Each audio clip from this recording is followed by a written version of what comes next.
Dobrý deň všetkým. Volám sa Klávka Husárová. Prihováram sa vám z dôvodu, že chcem oznámiť moju kandidatúru na funkciu komisára pre osoby so zdravotným postihnutím.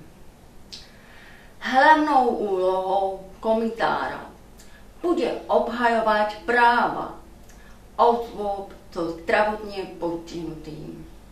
To znamená telesne postihnutý, zrakovo postihnutý, mentálne postihnutý aj s viacnásobnými postihnutiami.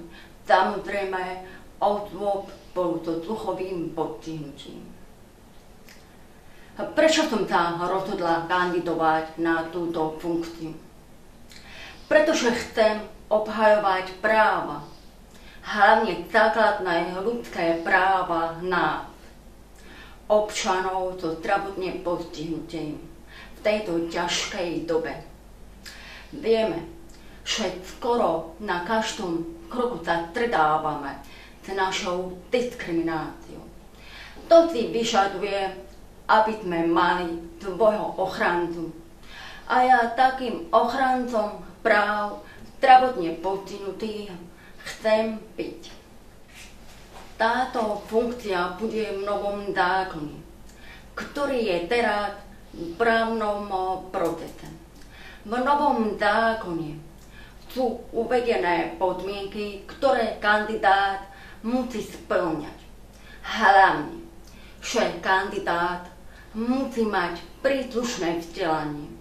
Túto podmienku spĺňam, pretože mám vysokoškolské vzdelanie v sociálnej oblasti, odbor sociálnej práce, ako aj právne vzdelanie.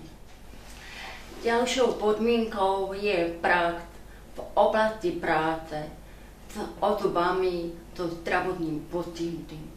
Túto podmienku spĺňam dávno, dlhé roky som pracovala dnes už v zaniknutom Slovinskom dvete sluchovo postihnutí.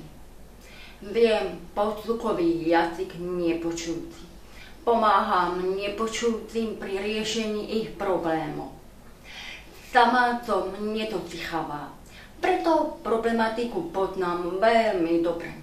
Aktívne pracujem v organizácii Solidarita mladých nedocichavých, kde som predsedničkou. Dávame informácie nedocichavým, hlavne do zahraničia, kde som sa veľakrát zúčastnila na konkrétnom mladých nedocichavých. Ďalšou podmienkou je, že kandidát má byť 5 politickej strany, 5 členstva v politickej strane, čo aj spĺňam. Samozrejme, podmienkou je aj podpora zo strán organizácií osôb so zdravotným postihnutím. Potrebujem písomne preukázať podporu organizácií telesne, zrakovo, mentálne, sluchovo postihnutých. Obraciam sa preto na vás prosbou o vyjadrenie tejto podpory. V maili vám budem posielať prehlásenie, ktoré je potrebné vyplniť, podpísať a poslať na adresu, na moju adresu. Dávno v minulosti som sa venovala veľa energie v vzdelávaní v štúdiu, čo je aj výsledok, že mám vysokoškolské vzdelanie 2 vysokých škôl. Teraz prišiel čas, aby som svoje schopnosti mohla odovzdať v službe pre vás vo funkcii komisára pre zdravotne postihnutých.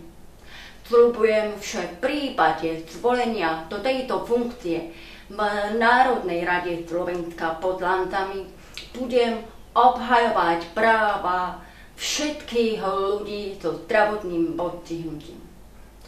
Ďakujem za pozornosť a teším sa na ďalšiu spoluprácu s vami. Dovidenia.